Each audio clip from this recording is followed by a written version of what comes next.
I just realized, after walking a good distance uphill, now I'm turning around, that little park I just walked by was at least the approximate location, the vicinity of a murder that happened in the city of Portland in 1900, right at the turn of the century. You know, I noticed nobody ever refers to, I guess it's because we think of this more as the millennium, the new millennium, as opposed to just the new century. I wonder how long it's going to be, because as far as I've noticed, people don't refer to the end of the 1990s, start of the 2000s as turn of the century. We still all think 1900 is turn of the century. I wonder how long it took people in the early 1900s to stop thinking of the 1800s as the turn of the century. I'm getting off topic. Anyway, it was in 1900, a murder case happened in 1900. I don't remember the exact date. I'm going completely off book, off of some notes I have that I haven't referenced in months. But I remember enough. So, we're going to have ourselves a little impromptu episode of Historic Murders of Portland.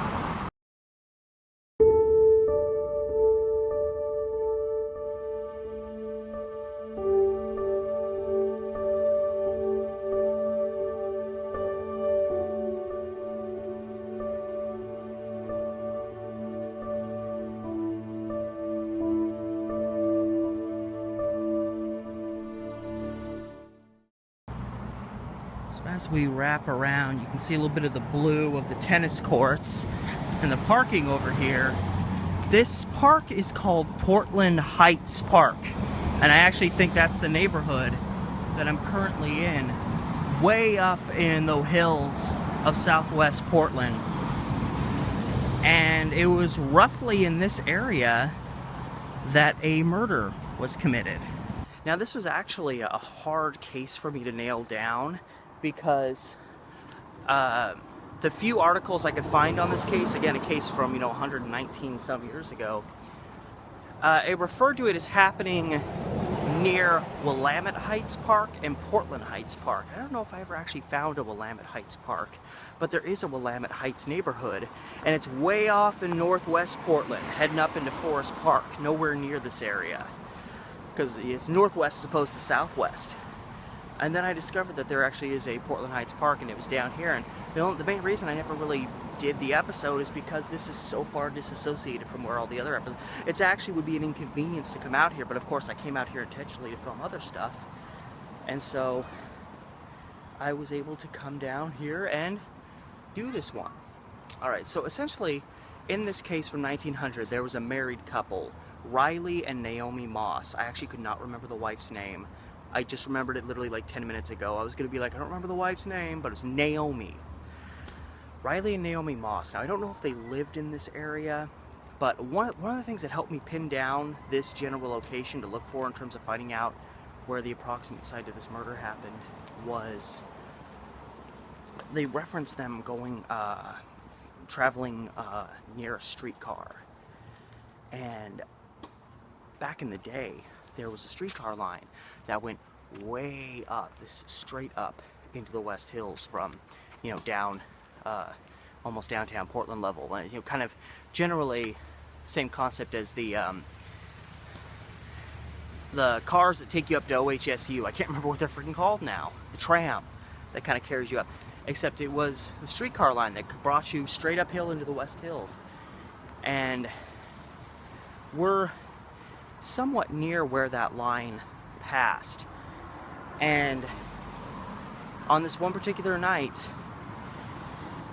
the Mosses were traveling on the streetcar. They were seen on it together, and they got to a stop right next to this park here and got off.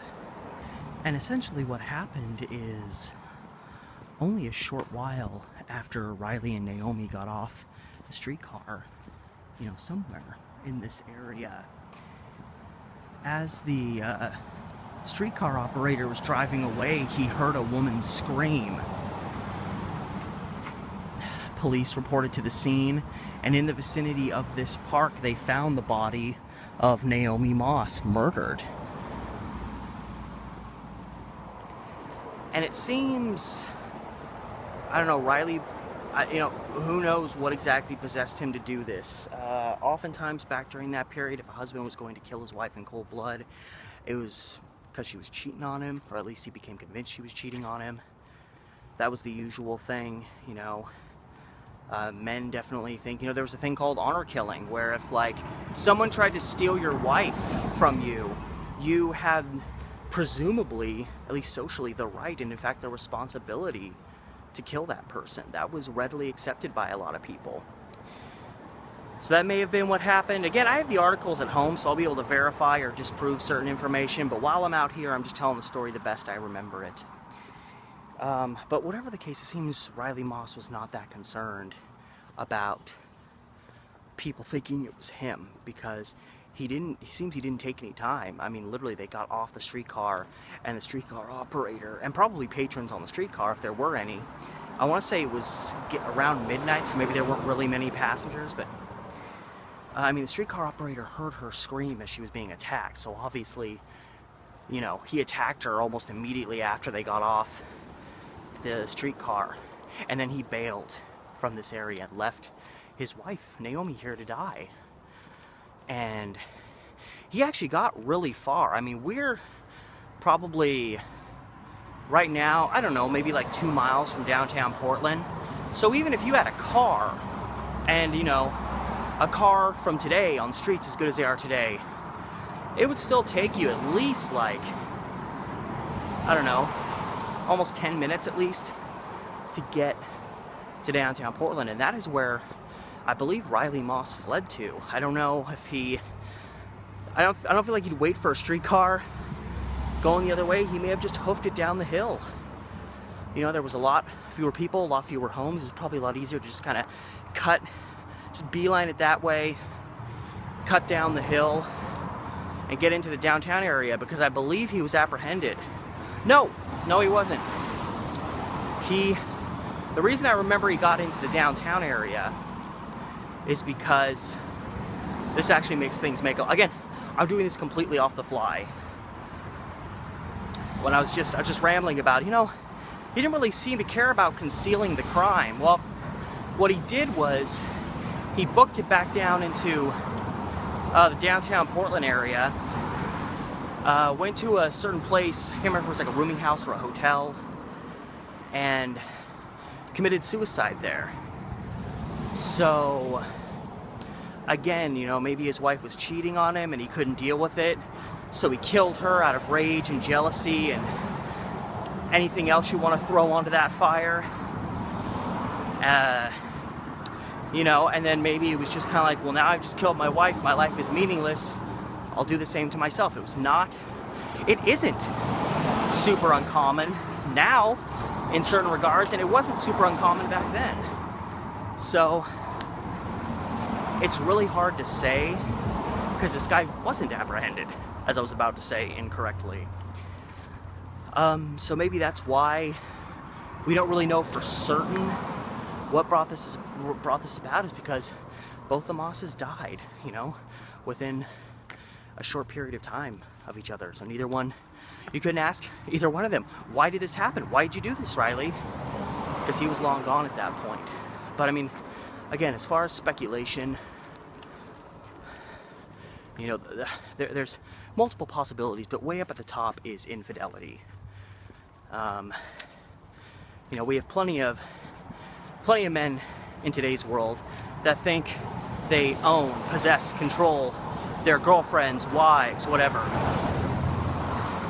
And that attitude was not only more prevalent back then, around 1900, but it was more readily accepted, obviously.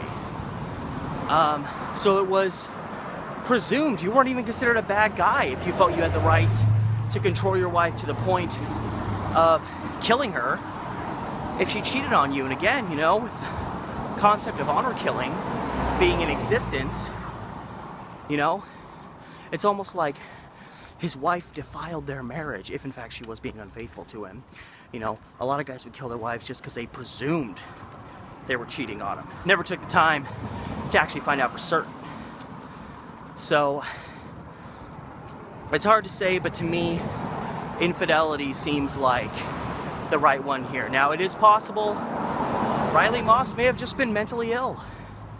You know, we're not fantastic at understanding mental illness now, and we're eons ahead of where we would have been understanding-wise and compassion-wise. Back in 1900s, it was possible that Riley Moss was just mentally ill. And it was kept under the surface, or it was hidden under the guise of, oh, well, he works too hard, or oh, well, he just has anger issues, or oh, he has moments. He just has dark moments, black moments.